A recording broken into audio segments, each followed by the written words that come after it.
I want to begin with logistics. Logistics, consumer, that's a space where, there's been a lot of promise.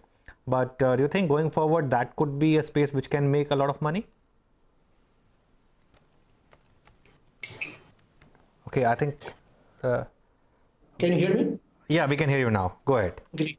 So basically, the first thing what we are playing right now in our portfolio is a play on formalization of the economy. If you see the formalization of the economy, it started from demonetization, then came GST, then came IL&FS crisis, and then came COVID crisis. And in this entire phase, it is not only about unorganized to organized, but also within organized players. The companies with weak balance sheets, they are moving out from the industries, and the company which are strong on the balance sheet, they are going to further gain the market share. So in logistics space, you are absolutely right. This is a space generally people don't make money. Most of the companies are bleeding. If you look at their return on capital employed, is a single digit. But there is a one company, for example, which we are holding in our portfolio. Please put a disclaimer. Company called TCI Express. Now this is a company which is a debt-free balance sheet, 18 to 20% return on net worth, 20% plus return on capital employed, very strong pricing power, and of course it's a market leader in the industry. So you need to be very, very choosy about what you are buying within the space. Express logistics is one space which we like because this space is a pricing power. The competition is very, very limited. And of course, it's a great company with good management and good governance and with good, very strong return on capital employed and free cash flow.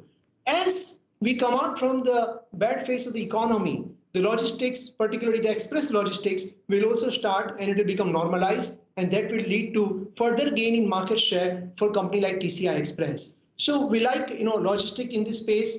Similarly, in consumer space, like for example, low ticket consumer durable items, like for example, wires, fans, lights. So there are a number of companies which we like in this space.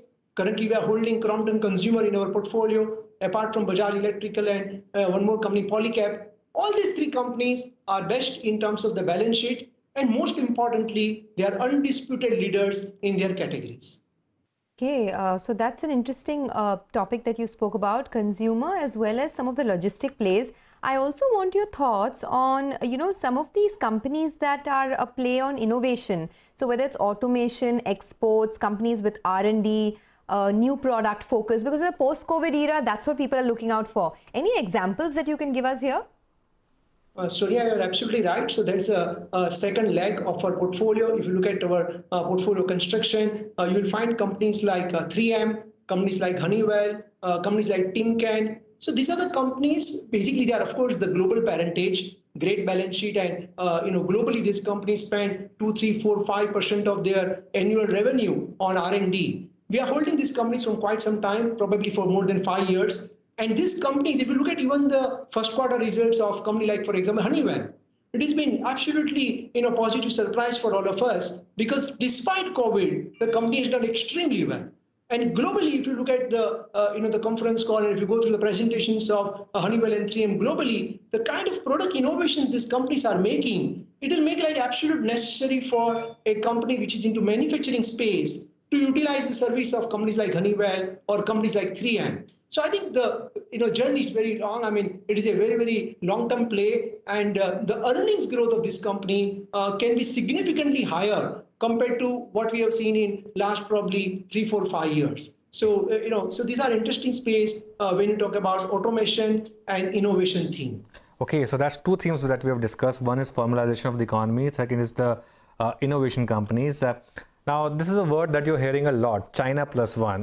What is China plus one? Essentially, global customers who have China as their main hub. Now, looking at adding one more country as their potential trade partner. And on that, of course, India is a country which is benefiting. And you have a lot of plays in that theme. Just let's start with, say, pharma. They've run up already. Some of these names like Divi's, of course, IPCA as well. But Rajesh, at current levels, is the story still intact? Anuj, the story is intact because if you look at the pharmaceutical sector, in last 5 years, most of the pharmaceutical companies have delivered almost like a flattish earnings growth or actually degrowth. If you look at return on capital employed of the most of the pharmaceutical companies, they were 18-20% in 2012. it came down to single digit, 8-9% in 2020. And there are a couple of reasons why it happened. One is, of course, the generic pricing pressure in US market. Second is the compliance related cost. And third is the missed opportunities because of the US FDA observations. Now, going forward, all these triggers are going to be in your favor. Your pricing pressure is now reduced significantly. The most of the observations are addressed for many of the pharmaceutical companies, and therefore that cost, which was one-off, will reduce. So you will have operating leverage, and at the same time, good amount of capital expenditure is already done. So your ROCE, which is about 7, 8, 9%, it will now move to 14, 15, 16%. And actually, if you look at from incremental return on capital employed, it will cross 18 to 20%. Also, very importantly, there are few pharmaceutical companies which are not primary play on US, but for example, companies like Divi's, which we are holding for quite some time, they are very, very strong companies. And more importantly, they have a capex visibility over next 2 to 3 years. So the size of opportunity is going to be really huge if you have a 5 years view. And therefore, I think valuations are still reasonable. You will not get best company at cheap price. It is like saying that, can I buy Unilever at 20 times price to earning multiple? Probably you may not get it, in such environment. You need to pay the right valuation to buy such companies, which is a very strong balance sheet and undisputed, again, market leadership. And this is a very important thing. Undisputed market leadership is something which is core to our portfolio. Okay, got that. The other theme I wanted to discuss with you was auto and auto ancillaries. We were just talking about how some of these players like Varroc and Endurance, they have a large presence in the two-wheeler space and they've seen a big comeback. But this theme, one feels a bit jittery here because you don't know which way demand is going to head and whether this demand is real or is it just pent up. Do you like any stocks here? So we have, for example, added Sundaram fasteners in our portfolio during the market correction in early April. And of course, the stock is doing reasonably well from our purchase price.